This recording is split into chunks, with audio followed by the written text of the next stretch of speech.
హల్లెలూయా. బాగున్నారండి? దేవుని శ్రేష్టమైన నామంలో మీ అందరికీ వందనాలు చెల్లించుకుంటున్నాను. మరి ఒక చిన్న ప్రార్థన చేసుకొని వాక్య భాగంలోనికి వెళ్దాం.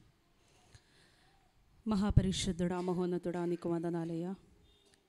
గొప్ప తండ్రి, నీ సన్నిధిలో ప్రార్థించే గొప్ప భాగ్యము, నిన్ను ఆరాధించే గొప్ప ధన్యత ప్రభా, ఎందరికో లేని గొప్ప ధన్యతకరమైన జీవితం మా అందరికి ఇచ్చినందుకు నీకు వందనాలు. ఇక పునరుత్థానపు దినమందు నా తండ్రి యేసయ్యా, ఈ రీతి సంగమగా చేరి ప్రభా నీ యందు తండ్రి నిన్ను స్తుతించుటకు, నిన్ను ఆరాధించుటకు, ఇంతవరకు ప్రభా నిన్ను ఘనపరిచినందుకు తండ్రి నీకు వందనాలు చెల్లించుకుంటున్నాము. తండ్రి, ముఖ్యమైన శ్రేష్టమైన సమయంలోనికి మేము వచ్చి ఉన్నామయ్యా.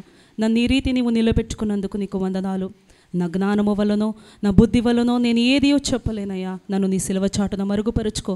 నీ నోచి బూరగా నన్ను నీవు వాడుకోనండి అయ్యా. ప్రతి ఒక్కరికి ప్రభ, కూర్చున్న ప్రతి ఒక్కరికి వినగలిగిన చెవిని, గ్రహించే మనసును అనుగ్రహించి, విత్తబడే వాక్యాన్ని దీవించి ఆశీర్వదించి ఫలింపచేయమని యేసయ్య నామములో అడుగుచున్నాను తండ్రి, ఆమేన్. హల్లెలూయా. నాదొక చిన్న సాక్ష్యం చెప్తానండి. మీటింగ్స్ అంతా లాస్ట్ 23, 24 చాలా అద్భుతకరంగా జరిగింది. మీటింగ్స్ బిఫోర్ రోజు మా పెద్దమ్మకు చాలా అంటే చాలా సివియర్గా షుగర్ బీపీ పేషెంట్, చాలా బాధపడింది. అసలు నోరు తిరుగుతూ ఉంది, లైక్ అదే పక్షవాతం టైప్లో వచ్చేసింది. నాకు భయపడిపోయి మా మామ మేమందరం హాస్పిటల్కి వెళ్ళినాం. వాళ్ళు కంప్లీట్గా హిందూస్ అండి.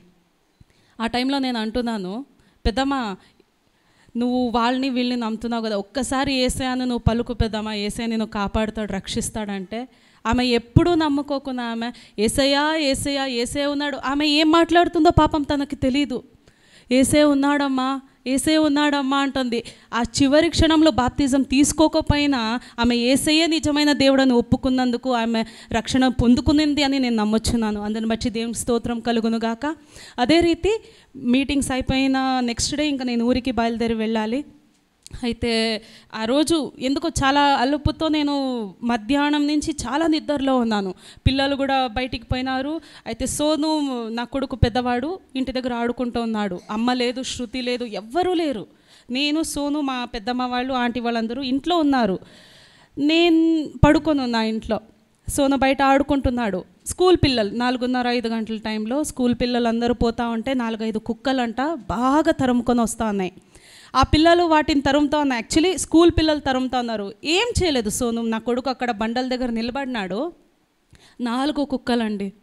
నిజంగా కొన్ని వీడియోస్లో చూసినాము, కుక్కలు పట్టి పీకేసి చర్మం అంతా ఎట్లా చేసి ప్రాణాలు పోయిన స్థితిలో ఉన్నాయి కొన్ని చిన్న పిల్లలకి. దేవుని కృపతో పెద్ద అపాయం నుంచి దేవుడు తప్పించినాడు. చిన్న గాయంతో దేవుడు దాన్ని సరి చేసినాడు. హల్లెలూయా. అయితే ఈరోజు అదే మెడికేషన్ కోసం ఇంజెక్షన్స్కి వెళ్తున్నాము. ఆ బిడ్డ కోసం కూడా ప్రార్థించండి. నా కుమారుడి కోసం జ్ఞాపకం చేసుకోండి మీ అనుదిన ప్రార్థనల్లో. హల్లెలూయా. అయితే వాక్య భాగంలోనికి వెళ్దాము. 1 కొరింథీయులకు రాసిన పత్రిక. ఈ వాక్యం నేను అంతకుముందే నేను యూత్ మీటింగ్లో చెప్పినట్టు గుర్తు. అయితే మరొకసారి దేవుడు మనతో మాట్లాడుతున్నాడు, సంఘంతో మాట్లాడుతున్న మాటలు మనము ధ్యానిద్దామండి. 1 కొరింథీయులకు రాసిన పత్రిక 1వ అధ్యాయము 26వ వచనము. ఎవరైనా చదివి ఒకసారి వినిపించండి. సహోదరులారా, మిమ్ములను పిలిచిన పిలుపును చూడుడి. మీలో లోకరీతిని జ్ఞానులైనను ఘనులైనను గొప్ప వంశము వారైనను అనేకులు పిలువబడలేదు కానీ ఏ శరీరియు దేవుని ఎదుట అతిశయింపకుండునట్లు ఓకే జ్ఞానులను సిగ్గుపరచుటకు లోకములో నుండి వెర్రివారిని దేవుడు ఏర్పరచుకొని ఉన్నాడు. హల్లెలూయా. వాక్యంలోనికి వెళ్ళే కంటే ముందు ఒక్క ప్రశ్న మనం వేసుకుందాం. మనము జ్ఞానులమా, జ్ఞానహీనులమా? బలవంతులమా, బలహీనులమా? హల్లెలూయా. చెప్పండి ఆన్సర్. ఓకే, సమయం పోతుంది కాబట్టి మనము జ్ఞానహీనులమండి. ఆయన కృప ద్వారా కేవలం ఆయన కృప ద్వారా మనకు దేవుడిచ్చిన గొప్ప ఆధిక్యత, ఇట్టి గొప్ప రక్షణ జీవితంలో మనం నడుస్తున్నాము. ఆయన మనల్ని ఏర్పరచుకున్నాడు కాబట్టి వాక్యం సెలవిస్తుంది, లోకంలో ఉండే జ్ఞానులను సిగ్గుపరచడానికి జ్ఞానహీనులను దేవుడు ఏర్పరచుకుంటాడంట, బలవంతులను సిగ్గుపరచడానికి బలహీనులను దేవుడు ఎన్నుకుంటాడంట. అయితే ఈ లోకంలో ఉండేవారు చాలామంది, మనం ఈరోజంతా సంఘంలో వచ్చి ఈ రీతి ప్రార్థిస్తూ ఆరాధిస్తూ దేవుని స్తుతిస్తున్నాము. అయితే లోకంలో ఉండే జ్ఞానులు అనుకుంటా ఉంటారు, అరే ప్రతి ఆదివారం వస్తారు వీళ్ళు, సంఘంలో మెసేజ్లు వింటూ ఉంటారు, ఆరాధిస్తూ ఉంటారు, పాటలు పాడుతూ ఉంటారు, వీళ్ళది ఒక పెద్ద ఇరిటేషన్ వస్తుంది, ఏమో దేవుడు అంటారు, వీళ్ళకి ఏమి ఇట్లా బ్రతుకులు ఉన్నాయి అనుకుంటుంటారు. అయితే వాక్యం ఏం సెలవిస్తుంది, అటువంటి వారిని దేవుడే చూసుకోవాలా, యెహోవా ఈరే చూచుకొనేను, అటువంటి వాళ్ళని దేవుడు చూసుకుంటాడు. అయితే వాక్యం ఏమని సెలవిస్తుందంటే, జ్ఞానులను సిగ్గుపరచడానికి జ్ఞానహీనులను దేవుడు ఏర్పరచుకుంటాడు. మనం అనుకుంటూ ఉండొచ్చు మన జీవితాలలో, అరే నాకు జ్ఞానము లేదు కదా, అరే నాకు బలము లేదు కదా, నేను ఏ రకంగా నేను దేవుని సేవలో వాడబడాలా, ఏ రకంగా నేను ముందుకు నా లైఫ్ నేను సాగించాలనే బుద్ధి లేదు, నాకు జ్ఞానం లేదు అనుకుంటూ ఉంటాం. రక్షించబడిన వారమైతేనేమి, రక్షించబడి ఉంటాము, మన క్రీస్తు యొక్క ప్రేమ తెలుసు, ఆయన రక్తం తెలుసు, ఆయన విమోచన తెలుసు, అన్నీ తెలుసు మనకి. అయినప్పటికీ మనలో మనకి ఒక క్వశ్చన్, నాకు ఆ నాలెడ్జ్ లేదండి, నాకు ఆ బలం లేదండి. దేవుని వాక్యం యొక్క సత్యము వెలుగులో మనం నడిచినప్పుడు ఆయన మనల్ని బలవంతులుగా తీర్చిదిద్దుతాడంటండి. హల్లెలూయా. అయితే ఇక్కడ మరి జ్ఞానం కలిగిన వారు మరి పలుకుబడి నాకు లేదు కదా అనుకుంటూ మనం ఉన్నట్టయితే, పలుకుబడి ఉన్నవారు అంటండి వాళ్ళకి అతిశయం వస్తుంది, అతిశయం గర్వం వస్తుంది. ఎలాగా అనేది నేను మీకు చెప్తా. ఇప్పుడు మన చర్చ్లో అయితేనేమి, బయట ఎక్కడైనా ఒక పెద్ద పెద్ద ఎమ్మెల్యేస్ ఎంపీస్, మన ఎవరైనా మన సంఘానికి పెద్ద అధికారం కలిగిన వాళ్ళు వస్తే మనం వాళ్ళకి సన్మానిస్తాం కదా, ఏదో షాల్వా వేసి బొకేసి ఇచ్చి అట్లా సన్మానిస్తాం. సన్మానించినప్పుడు లోకానుసరమైన అధికారి, జ్ఞానము కలిగిన మనిషి ఏమనుకుంటాడంటే, అరే నా యొక్క జ్ఞానమును బట్టి, నా యొక్క ప్రెస్టీజ్ను బట్టి వీరు నన్ను సన్మానిస్తున్నారు అంటే సొంత జ్ఞానంతో నా జ్ఞానమును బట్టి అతిశయించుకుంటాడు. వాక్యం ఏమని సెలవిస్తుంది తెలుసా, అతిశయించుడి, కానీ దేని యందు అతిశయించవలెను, దేవుని యందు ప్రభునందు అతిశయించవలెనని వాక్యం సెలవిస్తుంది. ఇది మన జీవితంలో ఉండాలి. మనకి జ్ఞానము లేదు, అది లేదు అనేది కాదు. దేవుని అడిగినట్టయితే మనకు ఆ జ్ఞానము దేవుడు ఇస్తాడు.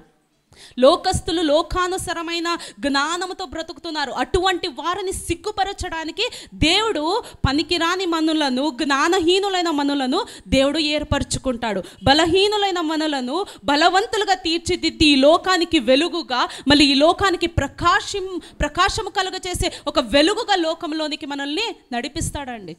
హల్లెలూయా. మరి ఎంతోమంది మరి బైబిల్ గ్రంథంలో కూడా జ్ఞానులు గర్వించి జీవితాలు నాశనం అయిపోయిన ఎంతోమంది ఉన్నారు. మరి గడ్డి మేసే స్థితిలో లాస్ట్కి నెబుకద్నెజర్ రాజు కూడా గర్వం వచ్చింది, అహం వచ్చింది లోపల, చివరికి గడ్డి మేసుకుంటూ అడవిలో ఉన్నాడు. మరి సౌల్ జీవితంలో కూడా మరి ప్రధానమంత్రి చేయాల్సిన పని, బలులు అర్పించాల్సిన పని మరి సౌల్ చేసినప్పుడు, ఆయన మందిరానికి అతి పరిశుద్ధ స్థలానికి వెళ్ళినప్పుడు వెంటనే ఆయనకి శరీరంలో కుష్టి రోగం వచ్చేస్తుంది. ఎన్నో శాపాలు, దేవునికి వ్యతిరేకముగా చేసిన విషయాలలో ఎన్నో శాపాలు, గర్వముతో రక్షించబడిన వారమైనప్పటికీ కూడా అహము మనలో వచ్చినప్పుడు దేవుని శాపానికి మనం గురి అవుతామండి.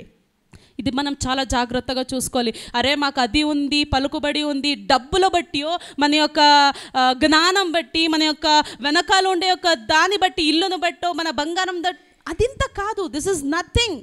మనం దేని యందు అతిశయించవలెను, దేవుని యందు అతిశయించవలను, దేవుని ప్రభునందు అతిశయించవలనని వాక్యం సెలవిస్తుంది. అయితే ఈరోజుని దేవుడు ఏర్పరచుకున్నాడు కదా 12 మంది శిష్యులను, యేసుక్రీస్తు ప్రభు. అయితే వాళ్ళు ఎటువంటి వారానండి? చదువుకున్నవారా, జ్ఞానవంతులా, బుద్ధివంతులా? కాదు కదా. వారు ఎటువంటి వారంటే జాలర్లు వేసేవాళ్ళు, చేపలు పట్టేవాళ్ళు, సుంకపు వసూళ్లు చేసేవాళ్ళు, ట్యాక్స్ కలెక్టర్స్. అటువంటి వారిని దేవుడు ఏర్పరచుకుంటాడు. అయితే అటువంటి వారిలో నుంచి 12 మంది శిష్యుల నుంచి ఒక శిష్యుడి గురించి నేను ఈరోజు మీకు తెలుపుతానండి. అయితే లూకా సువార్త 5వ అధ్యాయంకి వెళ్దాం. లూకా సువార్త 5వ అధ్యాయము మొదటి నుంచి మనం చదువుకుందామండి. జనసమూహము దేవుని వాక్యము వినుచు ఆయన మీద పడుచుండగా ఆయన గెన్నెసరేతు సరస్సు తీరమున నిలిచి ఆ సరస్సు తీరముననున్న రెండు దోణెలను చూచెను.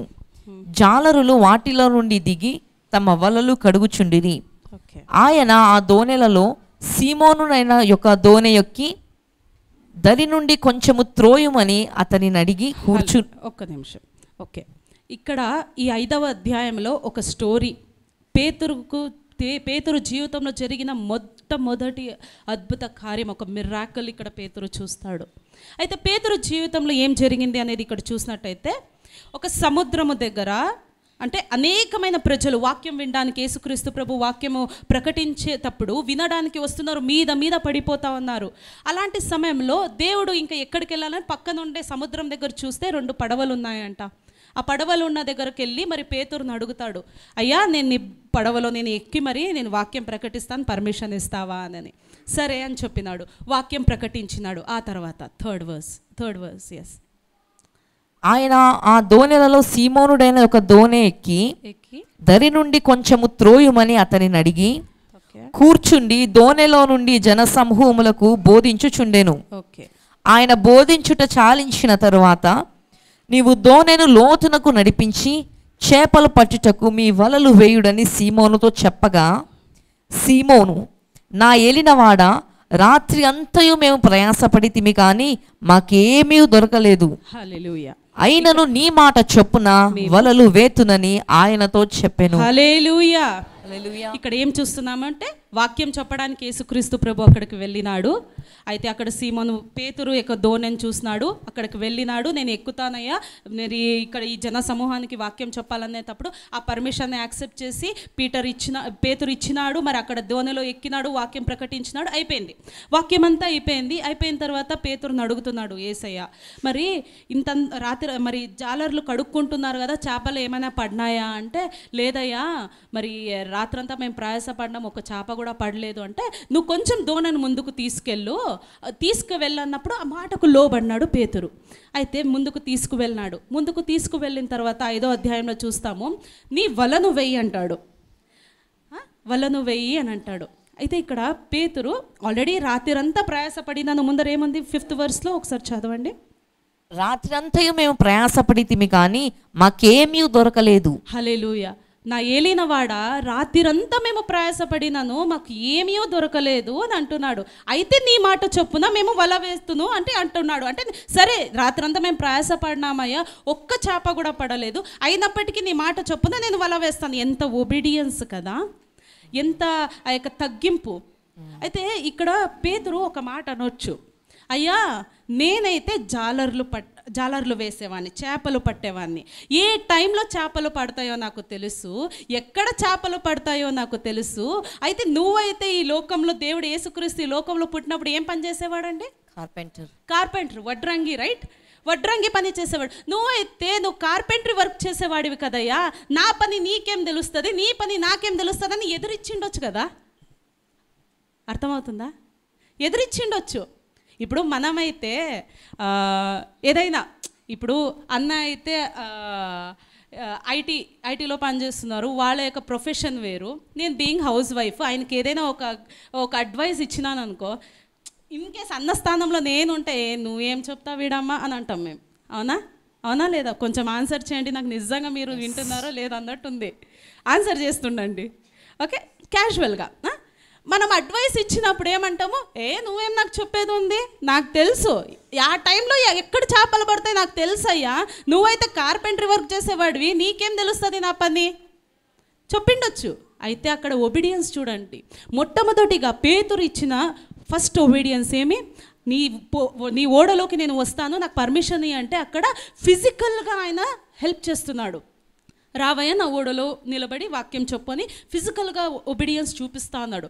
ఎక్స్ట్రా ఒబీడియన్స్ చూడండి. ఇక్కడ ఏమంటున్నాడు, అయితే నీ మాట చొప్పిన రాత్రంతా మేము ప్రయాసపడినను ఒక్క చేపైనా దొరకలేదయ్యా, అయితే నీ మాట చొప్పున మేము వలను వేస్తాను.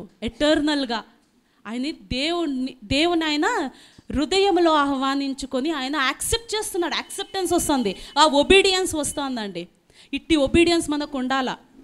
మన లైఫ్లో కూడా ఎంతోమంది మనకి సజెషన్స్ ఇస్తుంటాము, ఆ అప్ప ఏం చెప్పేది, ఈ అమ్మ ఏం చెప్పేది, పెద్దోళ్ళు చెప్పినప్పటికీ ఈ టైంలో చిన్నవాళ్ళు వినని స్థితిలో ఉన్నారండి. ఎంతోమంది ఉన్నారు అట్లా.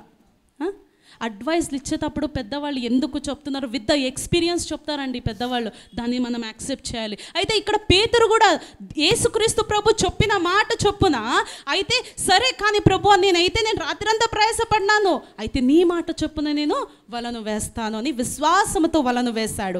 6వ వచనం చదువుకుందాం. వారు అలాగు చేసి విస్తారమైన చేపలు పట్టిరి. అందుచేత వారి వలలు పగిలిపోవుచుండగా వారు వేరొక దోణిలోనున్న తమ పాలివారు వచ్చి తమకు సహాయము చేయవలెనని వారికి సంజ్ఞలు చేసిరి. 6-7 వచనంలో మనం ఇక్కడ ఏం చూస్తామంటే, మరి ఎప్పుడైతే దేవుణ్ణి తను యాక్సెప్ట్ చేసినాడో, దేవుని మాటకు లోబడినాడో, అక్కడ ఆయన జీవితంలో జరిగిన గొప్ప అద్భుత కార్యం అండి. దేవుడు పేతురుని ముందుగానే చూసిండొచ్చు, ఎందుకో నిస్పృహలో ముఖం ఉండిండొచ్చు. అరే రాత్రంతా నేను ఇంత ప్రయాసపడినాను కదా, ఒక చేప దొరకలేదు, ఇప్పుడు నేను ఇంటికి వెళ్ళాలా, నా ఫ్యామిలీని ఎలా చూసుకోనని ఒక ఆలోచన ఉండింటుంది, నిరుత్సాహంలో ఉండింటాడు. అటువంటి పేతురుని దేవుడు చూసి ఆయనతో వెళ్ళి మాట్లాడినప్పుడు ఆయన లోబడినాడండి. లోబడిన తర్వాత ఆయన జీవితంలో జరిగిన గొప్ప కార్యము ఎన్నడూ తన లైఫ్లోనే చూడలేనంత విస్తారపు చేపల్ని పట్టినాడంట. అక్కడ 7th verseలో ఉంది, ఏమంటున్నాడు, ఇంకొక దోణని వారు వేరొక దోణిలోనున్న తమ పాలివారు వచ్చి తమకు సహాయము చేయవలెనని వారికి సంజ్ఞలు చేసి. సంగల్ అంటే సిగ్నల్, ఇక్కడైతే మనకి ఇంగ్లీష్ బైబిల్లో సిగ్నల్ అంటే సైగల్ చేస్తున్నట్టుగా అని మనము అనుకోవచ్చు దాన్ని. అయితే అవతల అంటే ఒక నార్మల్గా ఒక పడవ నిండిపోవడమే ఒక ఎత్తు అయితే, యేసుక్రీస్తు ప్రభు వచ్చిన తర్వాత ఎంత అయిందంటే 2 పడవలు నిండిపోయేంత విస్తారపు చేపలు పడినాయంట అండి. హల్లెలూయా. ఇది అండి మన జీవితంలో కూడా యేసుక్రీస్తు ప్రభు మన జీవితంలో ఉన్నట్టయితే ఎన్నడూ చూడలేని గొప్ప కార్యాలు మనం చూస్తాము. హల్లెలూయా, హల్లెలూయా, హల్లెలూయా. నమ్మినట్టయితే ప్రతి ఒక్కరండి ఆమేన్, హల్లెలూయా, హల్లెలూయా. అయితే ముందర మనం చూసుకుందాం. అయితే విస్తారపు చేపలు పడినాయి. విస్తారపు చేపలు పడిన తర్వాత పేతురు ఏం చేయాలా, వెళ్ళి అమ్ముకోవాలా. ఇజంట్ ఇట్ స్టోరీ ఏమి, రాత్రంతా ప్రయాసపడినాడు, ఆయనకి చేపలు దొరకలేదు. అయితే ఇప్పుడు ఏం చేయాలా, వెళ్ళాలి. అయితే ఇప్పుడు దేవుడు వచ్చినాడు, సహాయం చేసినాడు, అయిపోయింది, ఇక్కడికి అయిపోయింది. తర్వాత ఏం చేయాలా, వాటిని వెళ్ళి అమ్ముకోవాలా. అయితే నెక్స్ట్ ఏం చేసినాడు అనేది చూద్దాం. వారు వచ్చి 2 దోణెలు మునుగునట్లు నింపిరి.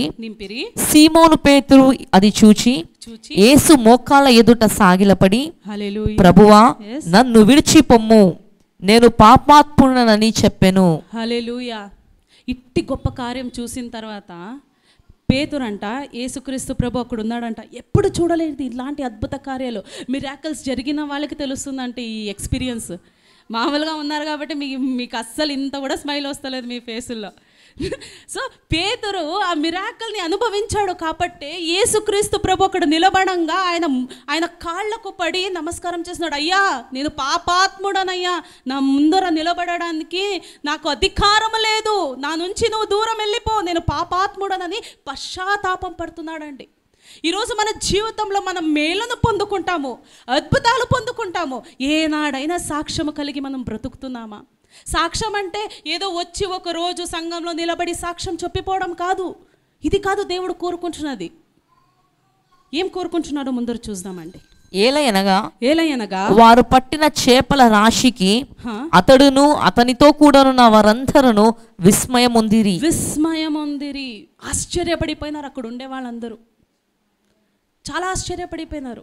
ఎన్నడూ చూడలేదయ్యా ఇట్టి గొప్ప చేపల్ని, మా లైఫ్లో మేము చూడలేదు, నువ్వు మా జీవితంలో వచ్చినాక ఇట్టి గొప్ప చేపలు మేము చూసినాము. అయితే పేతురు ఏం చేయాలా, వెళ్ళాలి, అమ్ముకోనాలా, ఆ డేకి సరిపడే అంత తన లైఫ్ గడవాలి. అయితే దేవుడు ఏమంటున్నాడు, పేతురు ఏం చేస్తున్నాడో చూద్దాం. అలాగున సీమోనుతో కూడా పాలివారైన జెబెదయి కుమారులకు యాకోబును యోహానును విస్మయముందిరి. అందుకు యేసు భయపడకుము, ఇప్పటి నుండి నీవు మనుష్యులను పట్టువాడవయుందువని సీమోనుతో చెప్పెను. హల్లెలూయా. తర్వాత 11th verse కూడా. వారు దోణిలను దరికి చేర్చి సమస్తమును విడిచిపెట్టి ఆయనను వెంబడించిరి. హల్లెలూయా, హల్లెలూయా. ఏం చేస్తున్నాడంటే ఈజీగా అర్థమైపోతుంది, నిలబడి వాక్యం చెప్పే అవసరం కూడా లేదు. ఈ స్టోరీ చాలా ఈజీగా అర్థమైపోతుంది. ఏం చేసినాడంట, సమస్తాన్ని విడిచిపెట్టి దేవుని వెంబడించినాడంట. హల్లెలూయా. జ్ఞానవంతుడా పేతురు? బలము కలిగిన వాడా? తన కుటుంబాన్ని చూసుకునే వాళ్ళు ఎవరైనా ఉన్నారా? ఎవరు లేరు. దేవుని మాట ఏమన్నాడు? ఇది మొదలుకొని నీవు మనుషులను పట్టు జాలరివాడుగా చేస్తాను అన్నాడు. సమస్తాన్ని ఒకే ఒక్క మాటకి దేవుని కార్యం చూసినాడు, అద్భుతము చూసినాడు. తన జీవితంలో దేవుని ఆహ్వానించుకున్నాడు. తన పడవలోనే కాదు కానీ తన జీవితంలో కూడా దేవుని ఆహ్వానించుకొని మరి దేవుని గొప్ప కార్యము చూసిన తర్వాత పేతురు చేసిన పని ఏమండి? సమస్తాన్ని విడిచిపెట్టి, ఈ లోక మర్యాదలన్నిటిని విడిచిపెట్టి, ఈ లోకంతో వచ్చే ఘనతలన్నిటిని విడిచిపెట్టి ఏమిటిని వెంబడించినాడు? యేసయ్యను వెంబడించినాడు. ఇది మన జీవితంలో ఇట్టి విశ్వాసము కలిగిన జీవితం మన జీవితంలో ఉండాలండి. దేవుడు పిలిచిన పిలుపులకు మనము లోబడాలి. ఎంతోమంది యవనస్తులు కాదు, పెద్దలైతే నేను ప్రతి ఒక్కరు కూడా ఒక్కొక్కసారి దేవుడు కొన్ని విషయాలతో మనం మాట్లాడుతుంటాడు. వాటికి మనం లోబడినప్పుడు దేవుడు ఎంత బాధపడతాడండి. అయితే పేతురు జీవితంలో ఇంత గొప్ప కార్యము చేసిన దేవుడు ఇంకొక గొప్ప కార్యము, నీటి మీద నడిచిన వాళ్ళు ఎవరండి? పేతురు, యేసుక్రీస్తు, పేతురు. అయితే యేసుక్రీస్తు ప్రభువు మరి నీటి మీద నడిచేటప్పుడు పేతురు వచ్చి చూసి, అయ్యా నీవు సెలవిస్తే నేను కూడా నీటి మీద నడుస్తానంటే సరే రా అని అంటాడు. మరి ఆయన కూడా నడుచుకుంటూ పోతూ ఉంటాడు. నడుచుకుంటూ పోతూ ఉంటే సడన్గా గాలి తుఫాన్ వస్తే పేతురు ఏం చేస్తాడు? మునిగిపోతాడు.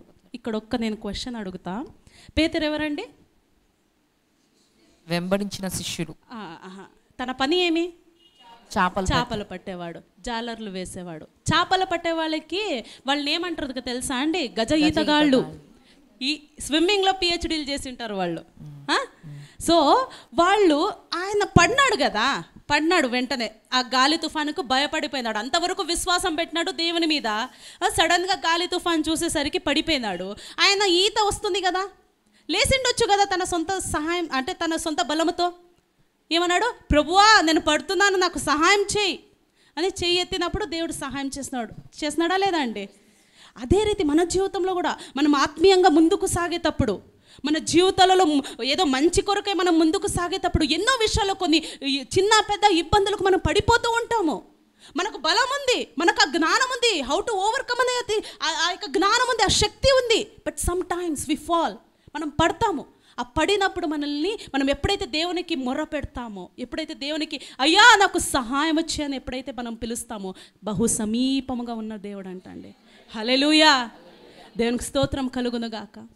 నేను ఎందుకు ఇక పేతురు గురించి చెప్తున్నాను అంటే, ఎప్పుడైతే యేసుక్రీస్తు ప్రభు పరిచర్య అంతా అయిపోయింది, సిలువకు వేయబడినాడు, పునరుత్థానుడైనాడు, తిరిగి ఆరోహణం అయ్యేటప్పుడు తన శిష్యుల దగ్గర ఒక మాట అంటాడు. ఏమని? మరి పెంతెకొస్తు దినమందు పరిశుద్ధాత్మ దేవుడు మీ మీదికి వస్తాడు, దానికి కనిపెట్టుకొని ప్రార్థన చేయండి అని. అయితే ఎప్పుడైతే శిష్యులు 12 మంది శిష్యులలో ఒక శిష్యుడు వెళ్ళిపోతాడండి. యూదా ఇస్కరియోతు మరి మోసం చేస్తాడు, దేవుని అప్పగించేస్తాడు కాబట్టి ఆయన లేడు. మిగతా 11 మందితో పాటు ఉన్న కొంతమంది మరి ఆయన మాటకు లోబడి పెంతెకొస్తు దినమందు మరి పరిశుద్ధాత్మ కోసం ఎదురు చూస్తూ ప్రార్థించినారు. మరి ఎప్పుడైతే ఆ దినమందు పరిశుద్ధాత్మ దేవుడు వారి మీదికి వచ్చినాడో, వారు బలహీనులుగా ఉన్న వాళ్ళు బలవంతులైపోయినారండి. ఆ నాటి నుంచి ఈనాటి వరకు మనం పేతురు గురించి ఎందుకు జ్ఞాపకం చేసుకుంటున్నామంటే, ఆయన జాలర్లు వేసేవాడు, చేపలు పట్టేవాడు, ఎటువంటి చదువు లేదు, ఎటువంటి బుద్ధి లేదు. అటువంటి ఆయన ఒక్కసారి పరిశుద్ధాత్మను పొందుకొని బయటికి వెళ్ళి సువార్తను అందించినప్పుడు ఒకేసారి 3000 మంది రక్షించబడినారంటండి. చదువున్నవారు మనమే ఒక్కొక్కసారి నిలబడి వాక్యం చెప్పాయా అంటే భయపడిపోతాం. అవునండి?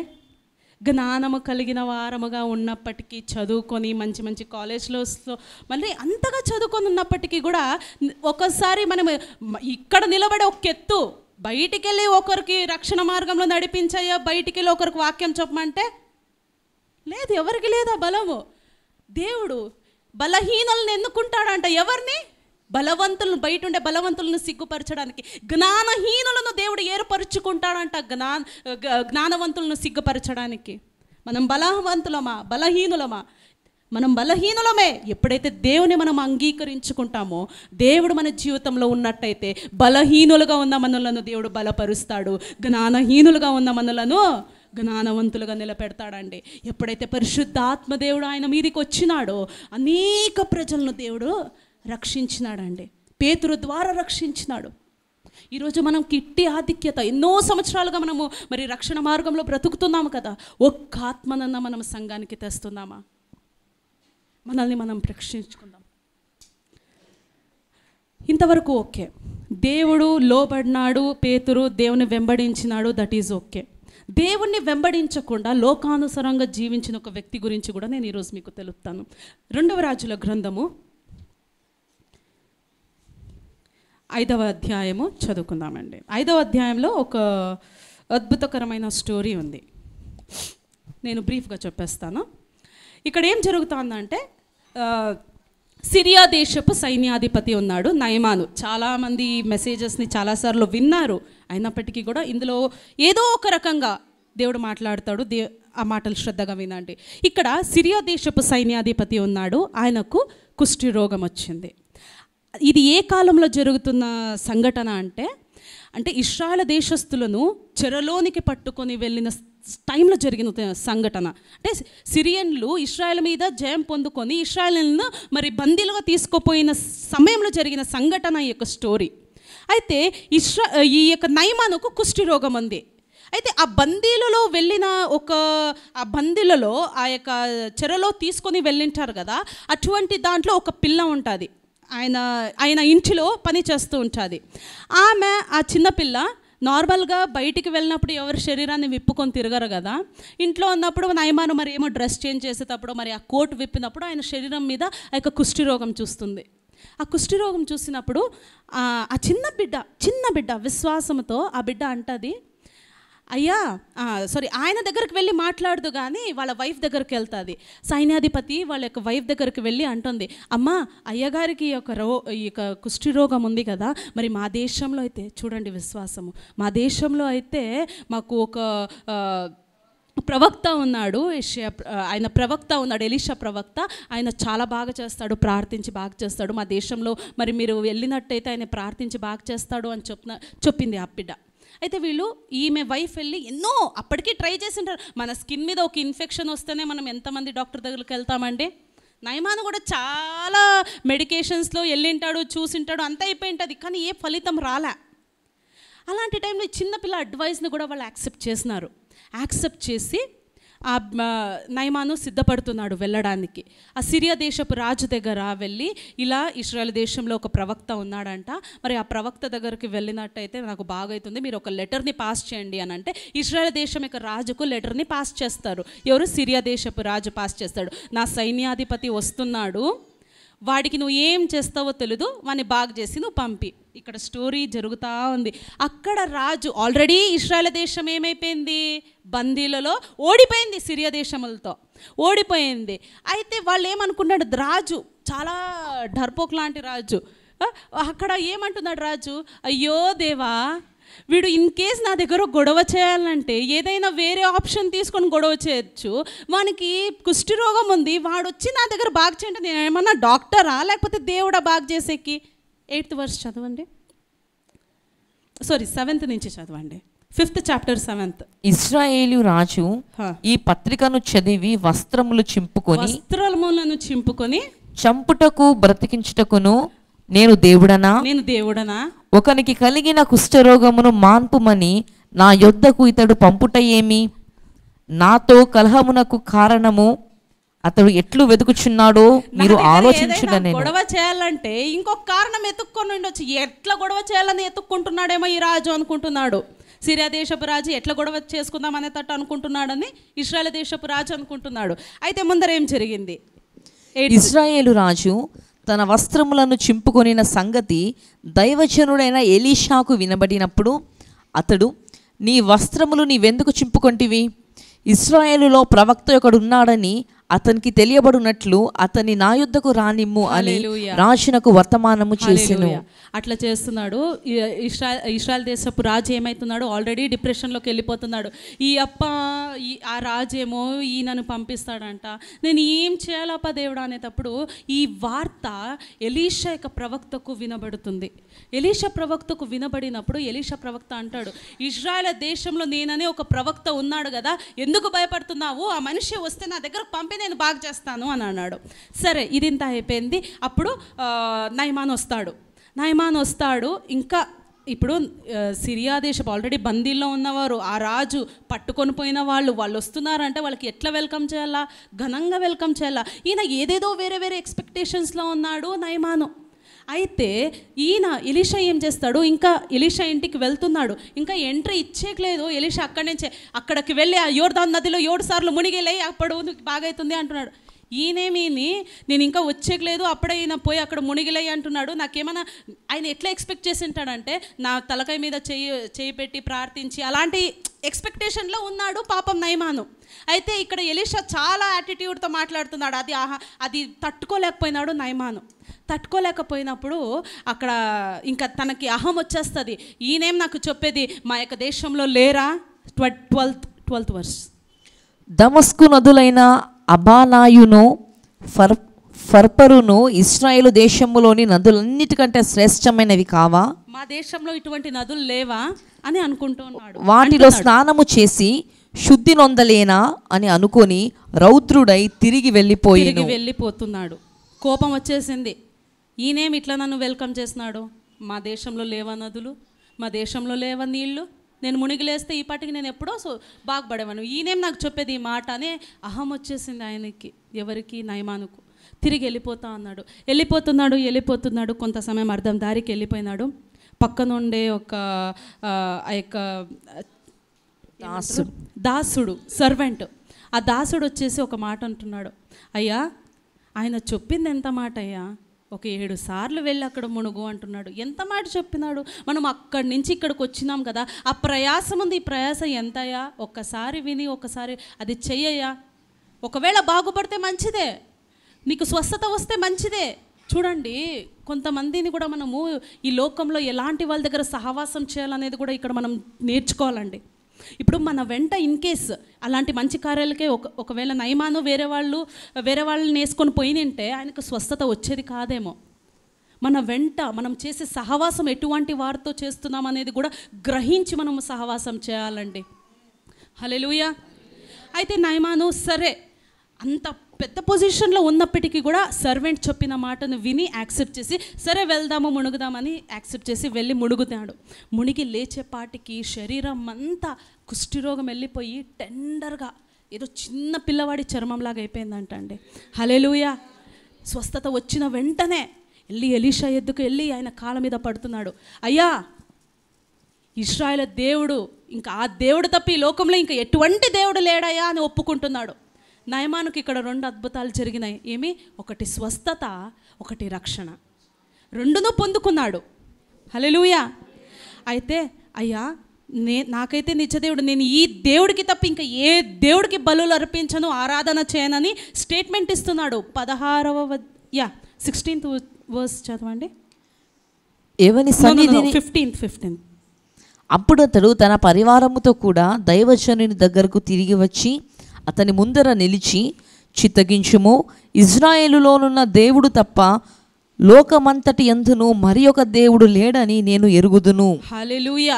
ఎంత గొప్ప సాక్ష్యం చెప్తున్నాడో చూడండి. ఇశ్రాయేలు దేవుడు తప్ప ఇంకా లోకంలో ఏ దేవుడు కూడా లేదండి. ఇంకా ఆయనను తప్ప నేను ఈ లోకంలో ఎవరిని కూడా నేను ఆరాధించను, బలులు అర్పించనని స్టేట్మెంట్. మొదటి అద్భుతం జరిగిన వెంటనే ఆ కమిట్మెంట్ చూడండి నయమాన్లో. నాకు ఈ దేవుడు తప్ప ఇంకే దేవుడు లేడు. అయ్యా, నన్ను రక్షించినందుకు, స్వస్థపరిచినందుకు నీకు వందనాలయ్యా. ఇదిగో నీకు నేను గిఫ్ట్స్ తెచ్చినాను, తీసుకోండి, యాక్సెప్ట్ చేయను అంటే ఎలీషా అంటాడు, యెహోవా జీవము తోడు, నువ్వు తెచ్చిన గిఫ్ట్స్ అని రిటర్న్ తీసుకొని వెళ్ళిపో, నేను తీసుకోను అని అనేస్తాడండి. ఆ తర్వాత ఏం జరుగుతుందంటే ఈయన నయమాను ఎలీషా దగ్గర మాట్లాడుతున్నాడు. అయ్యా, నా దేశంకు నేను ఎలాగైనా తిరిగి వెళ్ళాల్సిందే, వెళ్ళకపోతే మరి మా రాజు నన్ను పట్టుకుంటాడు. అయితే మాకు ఒక ప్రోటోకాల్ ఉంది. ఏమి? ఇప్పుడు నార్మల్గా వాళ్ళ దేశంలో జరిగే పద్ధతుల ప్రకారంగా ఆయన కూడా నడవాల్సిందే, సైన్యాధిపతి కాబట్టి రాజు చేసినట్టు ఆయన కూడా చేయాల్సిందే. అలాగా రాజు మరి అక్కడ ఉండే దేశంలో ఉండే మరి దేవతలను పూజ చేస్తాడు, ఆయన ఆరాధిస్తాడు, బలులు అర్పిస్తాడు కదా. మరి ఆ టైంలో మరి ఆ యొక్క సిస్టమ్ ప్రకారంగా నేను వెళ్ళాల్సిందే, రూల్స్ ప్రకారంగా. ఆ టైంలో నాకు ఏమి కాకుండా నీవే దాన్ని చూసుకోవాలంటే నీ నమ్మకం నేను కాపాడుతుంది, గో ఇన్ పీస్ అంటాడు. అయితే వెళ్ళేటప్పుడు అయ్యా, నువ్వు నడిచిన నేల యొక్క మట్టిని నేను తీసుకొని పోతాను అని ఆ మట్టిని తీసుకొని రిటర్న్ వెళ్ళిపోతున్నాడు. నయమాను స్వస్థత పొందుకున్నాడు, రక్షణ పొందుకున్నాడు. హల్లెలూయా. ఎలీషా ద్వారా ఎలీషా గిఫ్ట్స్ తీసుకున్నాడా? తీసుకోలేదు. ఈ స్టోరీ ఇంతవరకు బాగుంది. తర్వాత ఏం జరిగింది తెలుసా? ఎలీషా పక్కనున్న ఒక సేవకుడు గెహజీ, అసిస్టెంట్ గెహజీ అసిస్టెంట్ ఏమంటున్నాడు? అబ్బా, ఇంత మంచి మంచి గిఫ్ట్స్ ఈయన రాజు ఇస్తూ ఉంటే యాక్సెప్ట్ చేసేకేమి అప్పాకి? ఆయన ఏమన్నా ఉత్త పుణ్యానికి ఇస్తా అన్నాడా? స్వస్థత పొందుకున్నాడు, నిజ దేవుణ్ణి యాక్సెప్ట్ చేసుకున్నాడు, ఇచ్చినాడు. సో యాక్సెప్ట్ చేసేకేమి అని అన్నాడు అని అనుకుంటూ ఉన్నాడు. కొంచెం దూరం ఆయన నయమాన్ని వెళ్ళిపోయిన తర్వాత ఈయన ఏం చేసినాడు? గెహజీ వెళ్తున్నాడు.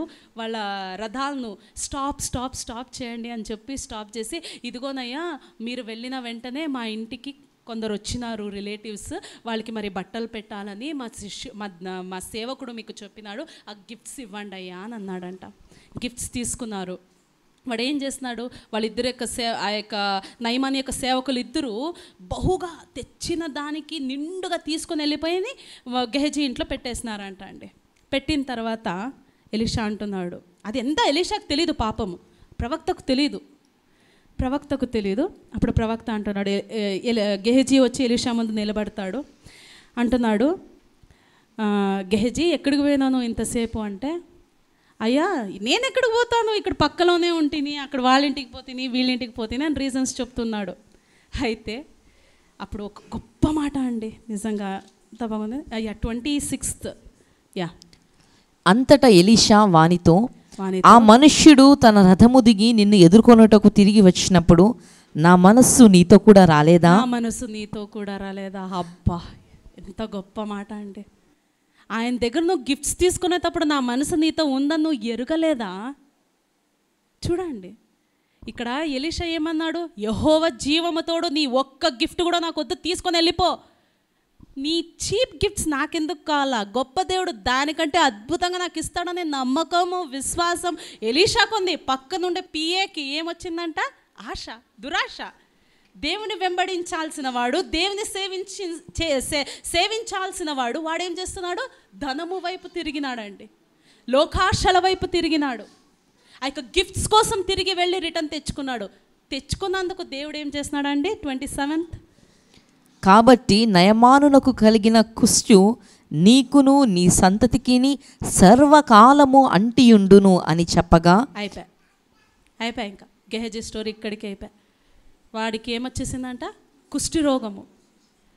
పేతురు ఇక్కడ ఏం చేస్తున్నాడంటే దేవుని మాటకు లోబడి దేవుని వెంబడించినాడు.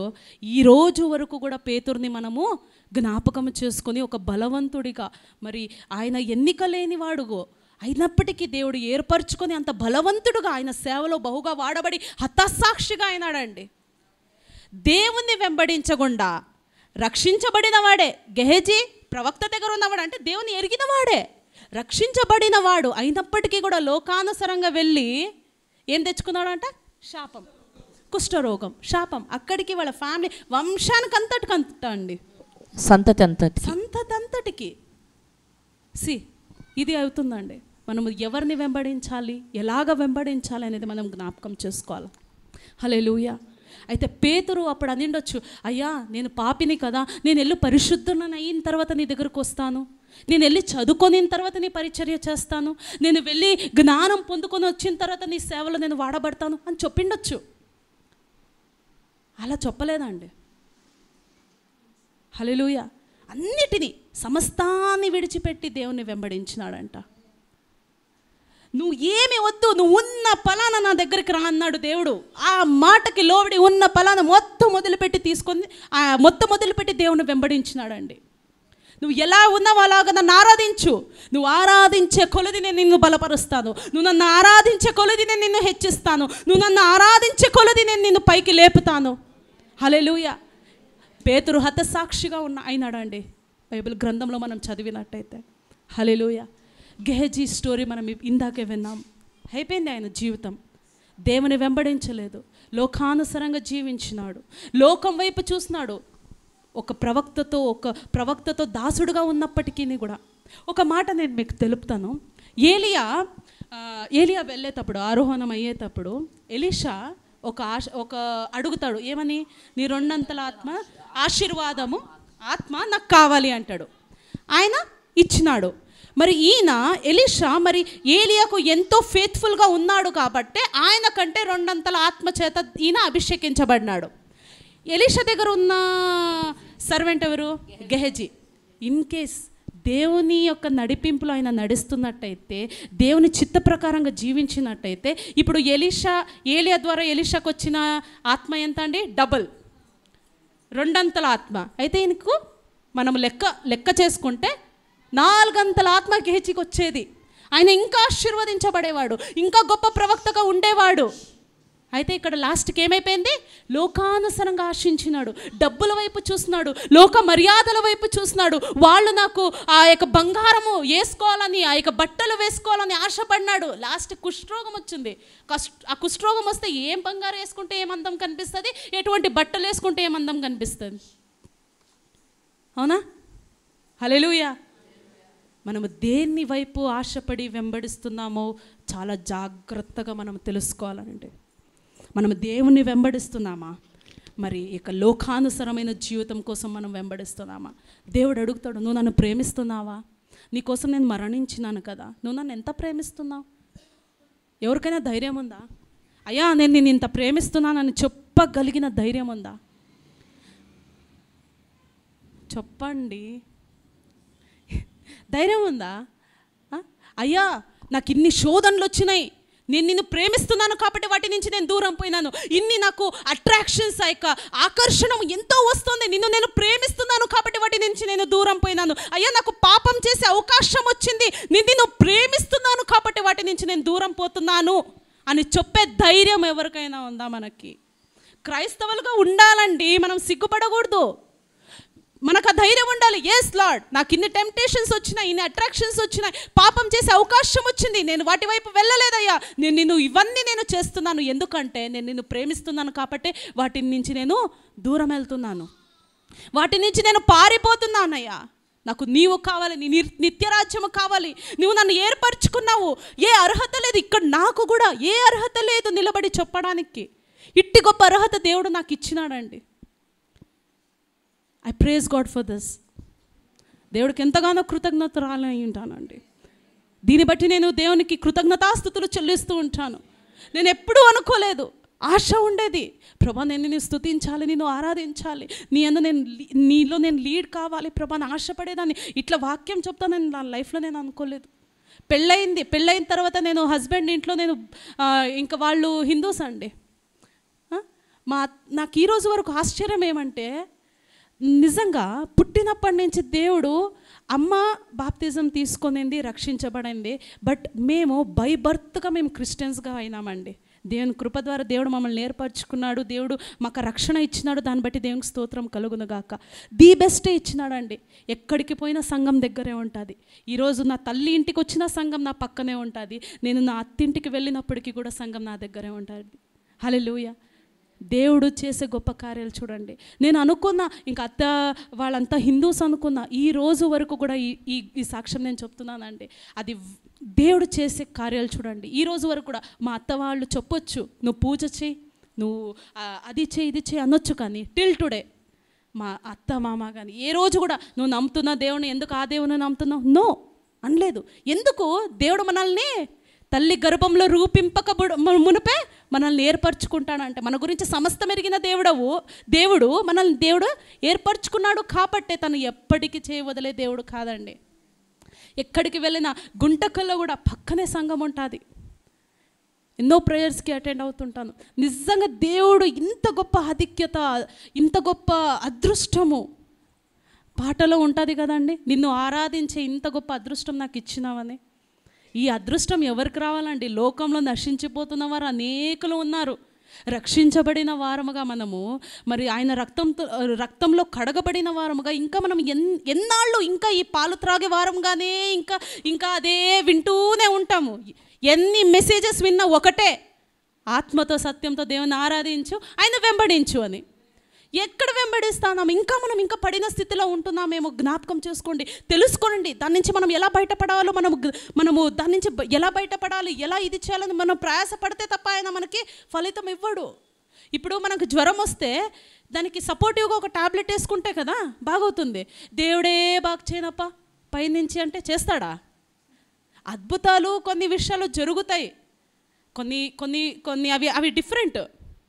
ఇప్పుడు బేసిక్ నీడ్ నీకు తెలుసు, నీకు తెలిసినప్పటికీ కూడా టాబ్లెట్ వేసుకోకుండా నీకు జ్వరం తగ్గిపోతుంది అంటే తగ్గిపోతుందా? లేదు, ప్రయాసపడాలి. టాబ్లెట్ తీసుకోవాలా, వేసుకోవాలా, నేను మింగల్లా, కొద్దిసేపు పడుకోవాలా, అప్పుడే నీకు జ్వరం తగ్గుతుంది.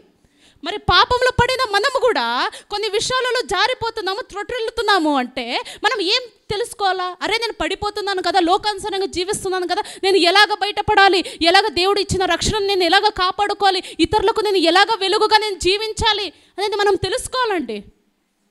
దాని నుంచి పడకుండా, దాంట్లో నేను పడకుండా ప్రభువా నన్ను రక్షించు అన్నట్టయితే, ఎప్పుడైతే నిజముగా మొర్ర పెట్టు వారికైనా సమీపముగా ఉండే దేవుడు అంతే.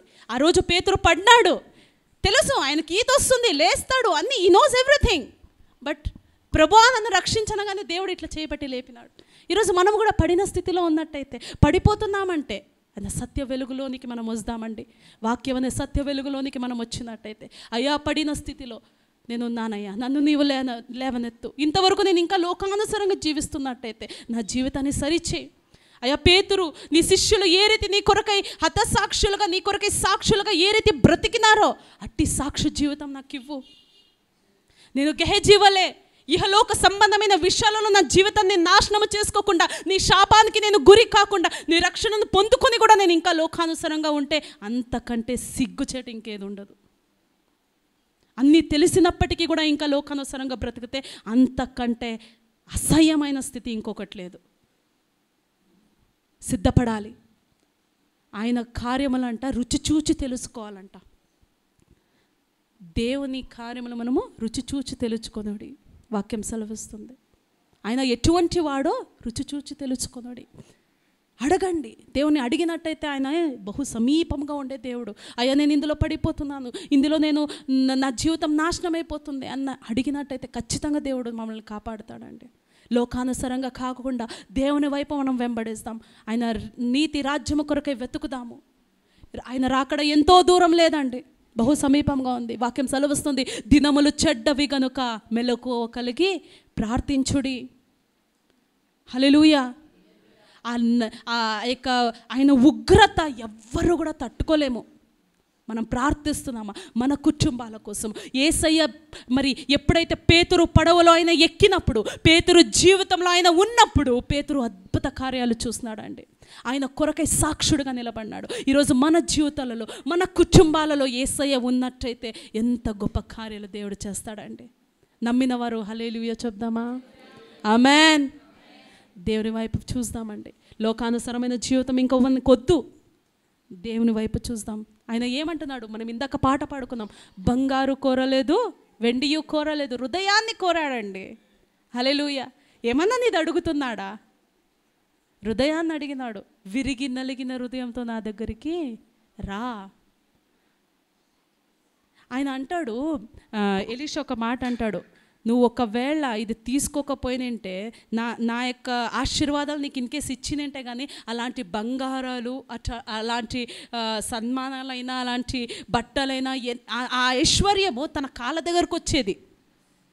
ఎలీషా పొందుకున్న యొక్క అభిషేకము, అదే అభిషేకము 4 గంటల ఆత్మ గేజీ పొందుకొని అంటే తన కాళ్ళ కింద పడేదండి ధనమంతా.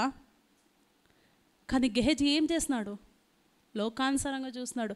పేతురు ఏమీ లేనివాడు, జ్ఞానం లేనివాడు. దేవుడు ఆయన నేర్పరుచుకున్నాడు. ఈరోజు అనేకులకు ఒక్కసారి ఫస్ట్ టైం సువార్త చెప్పంగానే 3000 మంది రక్షించబడినారంటే ఎంత గొప్ప కార్యం అండి. జ్ఞానవంతుడా, చదువుకున్నవాడా పేతురు? నో. హల్లెలూయా. మనం మరి లోకానుసారంగా కాకుండా దేవుని వైపు చూస్తూ దేవుని వెంబడిస్తామండి. దేవుడి యొక్క కొద్ది వాక్యాన్ని దీవించి ఆశీర్వదించును గాక. ప్రార్థించుకుందాము.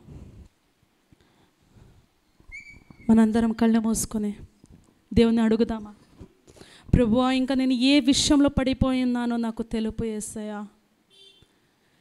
ప్రభువా, గెహజీ ప్రభువా లోకానుసరముగా చూసి, లోక ధనము పైన ఆశపడి, లోక మర్యాదల విషయంలో ఆశపడి తండ్రి తన జీవితాన్ని నాశనం చేసుకున్నాడు. ఈరోజు దేవుడు మనతో మాట్లాడుతున్నాడు. పేతురు తను కలిగి ఉన్నదంతా సమస్తాన్ని విడిచిపెట్టి ఆయన వెంబడించినాడండి. గొప్ప కార్యము పేతురు చూసినాడు, అద్భుత కార్యాలు చేసినాడు పేతురు. ఈరోజు హతసాక్షిగా, ఈరోజు ఇన్ని మంచిగా మనం పేతురు గురించి మాట్లాడుకుంటున్నామంటే ఆయన ఆ రోజు ఎప్పుడైతే దేవుడు రమ్మని పిలిచినాడో ఆ మాటకు లోబడి, ఆ పిలుపుకు లోబడి ఆయన దేవుని వెంబడించినాడండి. ఈరోజు మనము కూడా దేవుని పిలుపును తెలుసుకుందామండి. మన జీవితంలో దేవుని పిలుపు ఏమై ఉందో ఎరుగుదాము. మన జీవితంలో అడుగుదామా యేసయ్యని, యేసయ్యా నా జీవితంలో నీ ప్రణాళిక ఏముందయ్యా, నా జీవితంలో నీ చిత్తం ఏముంది ప్రభువా. తండ్రి నీ యొక్క సేవలో వాడబడాలయ్యా, నీ రాకడ సమీపిస్తోంది తండ్రి, సిద్ధపడి బ్రతుకుటకు కృప చూపయ్యా అని దేవుణ్ణి అడుగుదామా. హల్లెలూయా. ప్రభా సిద్ధపడే జీవితం ఇక్కడ ఉన్న ప్రతి ఒక్కరికి ఇవ్వండి తండ్రి, సిద్ధపాటు కలిగిన జీవితం ఇవ్వండి అయ్యా. ప్రభా నీ రాకడ కొరకే ప్రభా తండ్రి అనుదినము ప్రార్థిస్తూ ప్రయాసపడుతూ ప్రభా తండ్రి ఇక్కడ ఉండే వాళ్ళందరూ మేము రక్షించబడి అనేకులను రక్షణ మార్గంలో నడిపించు వారుగా ఉండుటకు మమ్మల్ని మీరు దీవించు తండ్రి. లోకానుసరంగా కాకుండా లోక విషయాలకు, లోక సంబంధమైన కార్యాలు బట్టి మేము ఆశపడి తండ్రి మా జీవితాలు మేము నాశనం చేసుకోకుండా ప్రభా నిన్ను వెంబడిస్తూ నీ రాజ్యం నీతి కొరకే తవకపడుతూ ప్రభ నీ 1000 ఏళ్ల పాలనలో ప్రభ తండ్రి మేము తండ్రి వేసి ఆ ఏలబడులాగున కృప చూపండి ప్రభ. నీ రక్షణ మార్గమును మాకు నేర్పు ప్రభు, నీ రక్షణ తలుపును మాకు తెరువు తండ్రి యేసయ్య. నీ రక్షణ మార్గములు మేము ఏ రీతి బ్రతకాలో మాకు మీరు నేర్పండి ప్రభు. అనుదినమున తండ్రి యేసయ్య నీ అనుగ్రహమును పొందుకొంచు, నీ కృప కనికరమును మేము పొందుకొంచున్నా తండ్రి యేసయ్య. ఈ లోకంలో ఈ తండ్రి బహుగా తండ్రి యేసయ్య భయంకరమైన ఈ లోకంలో ప్రభు మా జీవితాలు నీకు అప్పగించుకొని ప్రభు ధైర్యం కలిగి ముందుకు సాగుటకు సహాయం చేయండి తండ్రి. తండ్రి యేసయ్య ఈ సంవత్సరంలో మనం ఒక తీర్మానం తీసుకుందామండి. మొదటి సంవత్సరం యొక్క చివరి ఆదివారం అండి, ఈ యొక్క మొదటి నెల యొక్క చివరి ఆదివారంలో మనం దేవుణ్ణి అడుగుదామా. ప్రభువా నీకు నాకు అడ్డుగోడ ఏ చిన్నదైనా అడ్డుగోడను తొలగించు ప్రభువా నా జీవితంలో నుంచి. నీకు ఇష్టరాలుగా అయ్యా, నీకు ఇష్టకరంగా నేను బ్రతకాలయ్యా, నీకు ప్రీతికరంగా నేను జీవించాలి తండ్రి. అట్టి జీవితం నాకు ఇవ్వండి, అట్టి బ్రతుకును నాకు ఇవ్వండి అయ్యా. నాకు నేర్పు పరిశుద్ధాత్మదేవ. అడుగుడి ఇవ్వబడదు అన్నావు కదా తండ్రి. అడగండి, ప్రతి ఒక్కరు అడిగినట్టయితే దేవుడు అనుగ్రహించే దేవుడు. హల్లెలూయా. దేవుని స్తోత్రం తండ్రి, మీరే సహాయం చేయండి. ఇంతవరకు మీరు నడిపించినందుకు నీకు వందనాలు. విత్తబడిందయ్యా వాక్యము, దీని ఫలములు చూచుటకు కృప చూపండి. అనేకులు ప్రభ మీరు దీవించి ఇక సంఘము తండ్రి మీ చేతులకు అప్పగిస్తుంటున్నా, సంఘ సభ్యులను సంఘ కుటుంబాలను నీ చేతులకు అప్పగిస్తుంటున్నానయ్యా. అనేకులకు ప్రభ తండ్రి తండ్రి వేసే సాక్షికరమైన జీవితంలోనికి వెలుగుమయముగా ప్రతి కుటుంబాలు ఉండాలి ప్రభు తండ్రి. నీకు స్తోత్రములు. నీ సేవలో వాడబడాలి ఇంకా తండ్రి బహు గొప్పగా తండ్రి నీ కృపయందు తండ్రి నీ సేవలో వాడబడుతూ ప్రభా అనేకులను రక్షణ మార్గంలో నడిపించువారుగా, ప్రార్థన వీరులుగా తండ్రి, వాక్యం ప్రకటించే యోధులుగా తండ్రి, మా సంఘాలలో తండ్రి యవనస్తులైనప్పటికీ ప్రభ ప్రేరేపించబడిన వారు ప్రతి ఒక్కరిని మీరు లేవనెత్తండి నా తండ్రి యేసయ్య. దీవించాలి, ఆశీర్వదించండి. నీ కృప లేకపోతే మేము లేమయ్యా. ఈరోజు మా కొరకే తండ్రి కలవరి సిలువలో రక్తము కాచి ఉన్నావు, ఈ ఇంటి రక్షణ జీవితాన్ని మాకు ఇచ్చి ఉన్నావు తండ్రి. ఇంత గొప్ప అదృష్టమును ఆధిక్యతను మేము చేతులారా మేము నాశనము చేసుకోకుండా అయ్యా నీ పాదాలను పట్టుకొని గోచాడుతూ అడుగుతున్నాము తండ్రి. నీ రక్షణలో బ్రతికే భాగ్యం ఇవ్వయ్యా, నీ రక్షణలో నడిచే భాగ్యం ఇవ్వండి తండ్రి. నిన్ను వెంబడించే భాగ్యం ఇవ్వయ్యా. లోక మర్యాదలను అనుసరించగా నిన్ను చూచుటకు నీ వైపు తండ్రి చూస్తుంది తండ్రి, నీ వైపే తండ్రి నడువుటకు సహాయం చేయండి. ఇక్కడుండే ప్రతి వారిని మీరు దీవించి వారి కుటుంబాలను ఆశీర్వదించమని తండ్రి, విత్తబడిన వాక్యాన్ని దీవించి ఫలింపచేసి తండ్రి నడిపించమని యేసు నామములో ఈ ప్రార్థన అడుగుచున్నాను ಪ್ರಾರ್ಥನಾ. ಮಹಾಪರಿಶುದ್ಧನಾಗಿರೋ ದೇವರೇ, ನಿನಗೆ ಸ್ತೋತ್ರ ದೇವರೇ. ಅಪ್ಪ ಸ್ವಾಮಿ, ಈ ಬೆಳಗಿನ ಜಾವದಲ್ಲಿ ನಾವು ರೀತಿಯಾಗಿ ಸೇರಿ ನಿನ್ನನ್ನು ಕೊಂಡಾಡುವಂತೆ ಅಪ್ಪ ಸ್ವಾಮಿ ನಿನ್ನನ್ನು ಆರಾಧಿಸುವ ಭಾಗ್ಯವನ್ನು ಕೊಟ್ಟದಕ್ಕಾಗಿ ನಿನಗೆ ಸ್ತೋತ್ರ ಕರ್ತನೆ, ನಿನಗೆ ಸ್ತೋತ್ರ. ಮುಖ್ಯವಾಗಿ ಅಪ್ಪ ಸ್ವಾಮಿ ವಾಕ್ಯದ ವಿಷಯದಲ್ಲಿ ನೀವು ನಡೆಸಿಕೊಟ್ಟದಕ್ಕಾಗಿ ನಿನಗೆ ಸ್ತೋತ್ರ ಅಪ್ಪ ಸ್ವಾಮಿ. ಕೇಳಿದಂಥ ಮಾತು ಅಪ್ಪ ಸ್ವಾಮಿ ವ್ಯರ್ಥವಾಗಿ ಹೋಗದೆ ನಮ್ಮ ಜೀವಿತದಲ್ಲಿ ಅಪ್ಪ ಸ್ವಾಮಿ ಅದನ್ನು ಅನುಸರಿಸಿ ನಡೆಯುವ ಸಹಾಯ ಮಾಡಿರೋ ದೇವರೇ, ನಿನಗೆ ಸ್ತೋತ್ರ ಯೇಸುವೆ. ಅದೇ ರೀತಿ ಕರ್ತನೆ ಅಪ್ಪ ಸ್ವಾಮಿ ಈ ವೀಕಲ್ಲಿ ನಡೆಯುವಂಥ ಪ್ರತಿಯೊಂದು ಕಾರ್ಯಕ್ರಮಗಳಲ್ಲಿ ಅಪ್ಪ ಸ್ವಾಮಿ ನೀವು ನಡೆಸಿಕೊಟ್ಟಿರೋ ದೇವರೇ. ಅದೇ ರೀತಿ ಅಪ್ಪ ಸ್ವಾಮಿ ಈ ವೀಕಲ್ಲಿ ಅಪ್ಪ ನಡೆಸಿಕೊಳ್ಳುವಂಥ ಅಪ್ಪ ಸ್ವಾಮಿ ಚರ್ಚಲ್ಲಿ ನಡೆಯುವಂಥ ಪ್ರತಿಯೊಂದು ವಿಷಯಗಳನ್ನು ನಡೆಸಿಕೊಡಿರಿ ದೇವರೇ ನಿನಗೆ ಸ್ತೋತ್ರ. ಪ್ರತಿಯೊಂದು ವಿಷಯಗಳಲ್ಲಿ ಅಪ್ಪ ಸ್ವಾಮಿ ನೀವು ನಡೆಸಿಕೊಡ್ಬೇಕು ಕೇಳಿಕೊಳ್ಳುತ್ತಾ ಯೇಸುವಿನ ದಿವ್ಯನಾಮದಲ್ಲಿ ಬೇಡಿ ಪಡೆದುಕೊಂಡು ಬಂದಿ ತಂದೆಯಾದ ದೇವರೇ ಆಮೆನ್. తండ్రి అయిన దేవుని యొక్క ప్రేమయు యేసుక్రీస్తు యొక్క కృప పరిశుద్ధాత్మిక సహవాసము చేరి వచ్చిన మనందరికీ మన కుటుంబములకును మన సంఘమంతటికి సకల పరిశుద్ధులకును సదాకాలము తోడై ఉండునుగాక. ఆమెన్.